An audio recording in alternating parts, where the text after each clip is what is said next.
આપે ભારતીય જનતા પાર્ટી છોડી દીધી? બિલકુલ. અને કારણ? બસ કારણ વિચારધારા નથી મળતી એટલે છોડી દીધી. તો શરૂઆત પણ તમે હમણાં વર્ષ પહેલા જ કરી હતી, ત્યારે વિચારધારા મળતી હતી? બેન, અમે આખી જિંદગી લડ્યા. અમારી ઉંમર આજે 58 વર્ષ થઈ ગઈ. ત્યારે અમને કોઈ મીડિયા નહીં પૂછતું હતું. જયારે અમે થોડુંક એ કર્યું, 2 વખત ધારાસભ્ય અમે બન્યા, ખાલી બીજેપી માં જોડાયા અને આજે છૂટા થયા, ત્યારે આપ પૂછો છો. તમારા પ્રશ્ન માટે નથી પણ મીડિયા માટે વાત કરું છું. ત્યારે અમારું કોઈ મીડિયમ ને કોઈ પૂછતું હતું.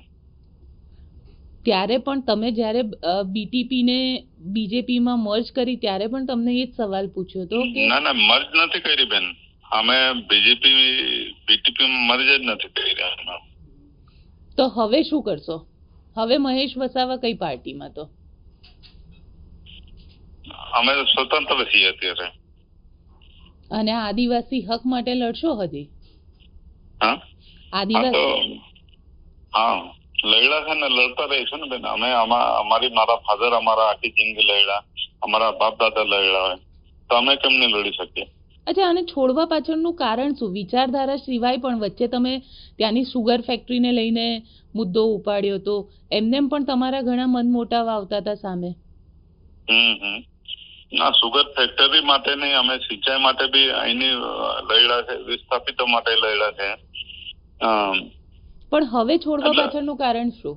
તમને કોઈ પદ ના આપ્યું એ પણ એક કારણ હોઈ શકે? ના, પદની તો અમને ક્યાં જરૂર છે? અમે વગર પદે કોઈ પાર્ટીમાં જોડાયા વગર અમે અમારું પદ મેળવી ચૂકેલા છે. રાષ્ટ્રીય અધ્યક્ષ અમે બન્યા છે, અમે 2 વખત ધારાસભ્ય બન્યા છે. આમાં તો અમે સ્વતંત્ર માણસ છે, અમને પદની કોઈ જરૂર નથી ને. તો મનસુખભાઈ સાથે વાત થઈ? વસાવા સાથે? હા, મનસુખ વસાવા સાથે આપની વાત થઈ હતી કે આપ પાર્ટી છોડી રહ્યા છો? ના, અમારે કોઈને પૂછવાની જરૂર નથી ને. મનસુખભાઈ અમારા આદરણીય છે, સંસદ છે, જનરલ સીટ પર ચૂંટાય છે અહીં ગાડી ભરૂચમાં.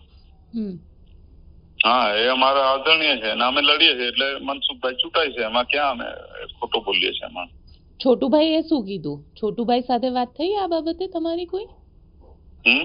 છોટુભાઈ સાથે વાત થઈ? છોટુભાઈ અમારા ફાધર છે, અમારા આદરણીય છે, આધુનિક બિરસા છે. હા.